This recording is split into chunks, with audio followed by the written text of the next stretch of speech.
Welcome back to the Midnight Library. Tonight we invite you to journey into the heart of what it means to live a life of purpose and impact, inspired by Rutger Bregman's powerful work, Moral Ambition. As always, if you're just joining us, welcome. Feel free to settle in, take a deep breath, and gently let go of the day. And if you're returning, we're so glad to have you back. Wherever you're listening from tonight, you're not alone. And if there's a book you'd like to hear next, don't forget to share your requests. Now, let's begin. Chapter 1, The Quiet Call to Meaning. Have you ever felt a gentle tug on your heart, a sense that you were meant to do something more, something meaningful? Maybe you didn't know exactly where to begin, or the world's problems just seemed too vast, too tangled. That feeling is not rare. It's something many of us experience in the quiet moments, a yearning to leave a mark, to help, to make the world just a little bit better. In Moral Ambition, Rutger Bregman reminds us that change doesn't begin with perfection or expertise. It begins with intention, with a mindset rooted in doing the most good we can with what we have, wherever we are. You don't need a grand title. You don't need to have it all figured out. All you need is to begin. Even the smallest step forward, writing a letter, donating time, showing up when it matters, can shift the trajectory of a life, a system, a society. Chapter 2. Awareness is not enough. In our world of 24/7 news, viral posts and endless headlines, it's easy to think that knowing is doing, but awareness on its own is passive. It doesn't change the world. We live in an era with unprecedented resources and freedoms, and with that privilege comes a quiet but profound responsibility, the power to act. The real tragedy isn't ignorance, it's inaction. It's the millions who care, but never quite cross the threshold into doing. Moral ambition means more than wanting to help. It's a personal commitment to use your energy, talents, and time to make things better. Many people wait for someone else to go first, or someone braver, someone more qualified. But history tells us that change often begins when just one person says, "I'll try." Let this be your invitation. You don't need to be flawless. You only need to be willing, because action is contagious, and courage, once witnessed, spreads. Chapter 3. Aim for the root. Once you're ready to act, Bregman urges us to go deeper.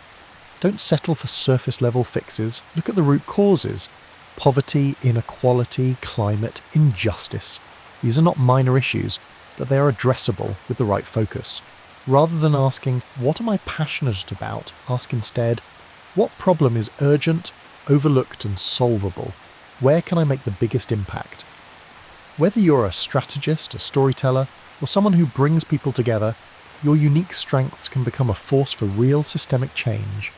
This isn't about following a trend, it's about stepping where you're truly needed, in the service of something larger than yourself. Good intentions aren't enough. We must take winning seriously, measure outcomes, learn what works, and refine as we go. At the same time, remember, not all impact is measurable. Trust, dignity, courage, these matter too. Chapter 4. Stretching the circle of compassion. At the heart of moral ambition is compassion, not just for our friends or community, but for those we'll never meet.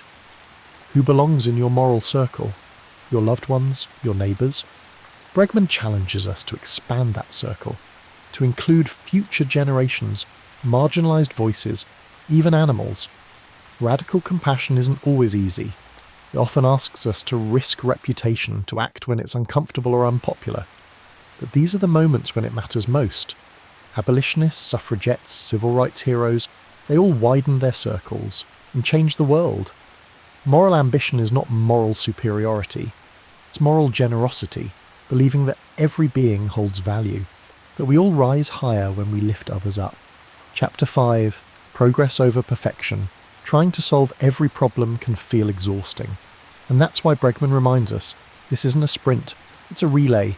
You're not expected to fix everything, only to do your part. One steady act at a time. Burnout is real, so is the guilt that can follow. But moral ambition shouldn't weigh you down. It should lift you up. Let joy, love, music and rest be part of your journey. These aren't indulgences, they're fuel. There will always be more to do. Another cause, another crucifix. But the goal isn't perfection, it's progress, measured not in headlines, but in heartbeats, in changed lives, in quiet revolutions. Chapter 6. The Power of Community and Contagious Courage. Action is contagious. When one person stands up, others often follow. And so Bregman encourages us to surround ourselves with fellow travellers, people who share our drive, who inspire us to keep going. Mentors, communities, kindred spirits. Together we lift one another. Together we go further. Even a small group united by purpose can become a mighty force. And when the road feels long, as it sometimes will, remember that you're not alone. The world's most meaningful changes have always been the work of people just like you, ordinary people choosing to act in extraordinary ways. Final chapter. You are the beginning. So here we are, in the quiet of the night. You've heard the call, and maybe now it feels a little clearer. You don't need to wait for a perfect moment. You don't need to wait for permission. With your talents, your care, your effort, you can shape the world.